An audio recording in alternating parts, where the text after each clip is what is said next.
Valérie Pécresse rappelle sans cesse que son entrée en politique est intimement liée à la personne de Jacques Chirac.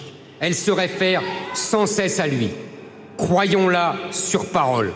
Elle agira comme son mentor, elle promettra tout et ne tiendra rien.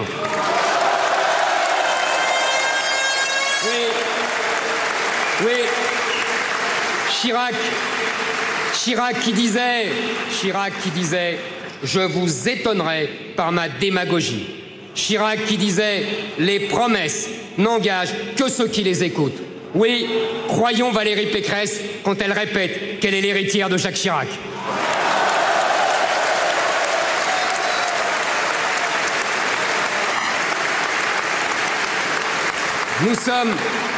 Nous sommes tout à l'inverse de ces trahisons politiciennes.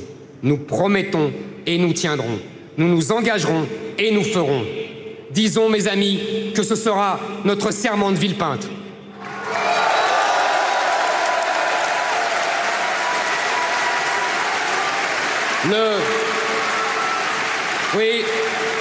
Le serment de Villepinte qui effacera 30 ans de renoncement et de lâcheté.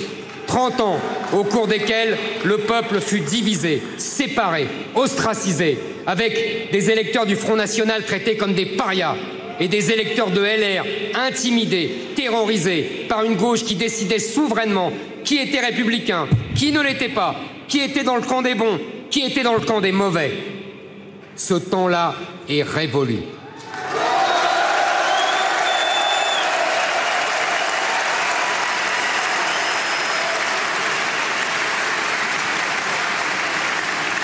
Nous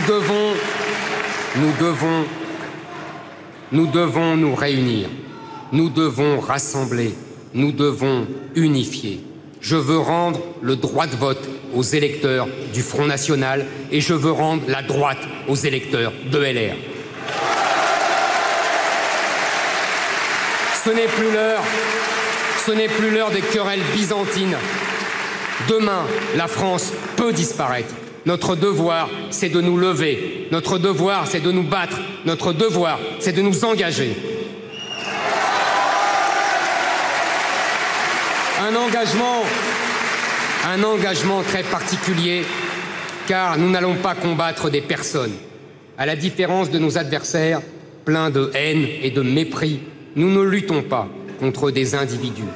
Notre combat est plus rude, plus difficile, mais plus noble. Nous luttons contre des idées. En 2022,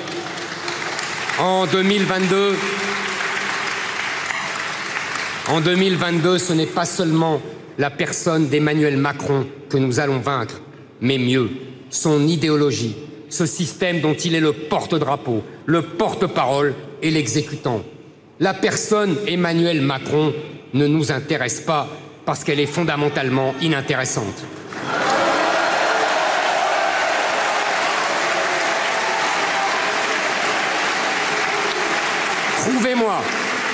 Trouvez-moi un seul Français dans le pays qui puisse expliquer la pensée d'Emmanuel Macron. Un seul. Il n'y en a aucun, pas même lui. Personne ne sait qui il est parce qu'il est personne.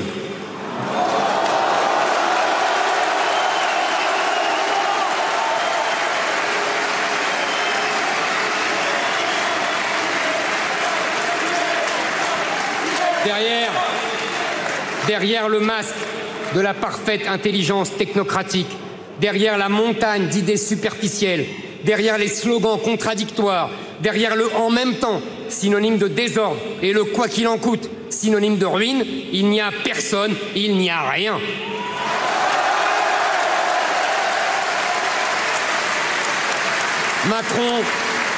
Macron a vidé de leur substance notre économie, notre identité, notre culture, notre liberté, notre énergie, nos espoirs, nos existences. Il a tout vidé parce qu'il est, à lui tout seul, le grand vide, le gouffre. En 2017, la France a élu le néant et elle est tombée dedans. Mes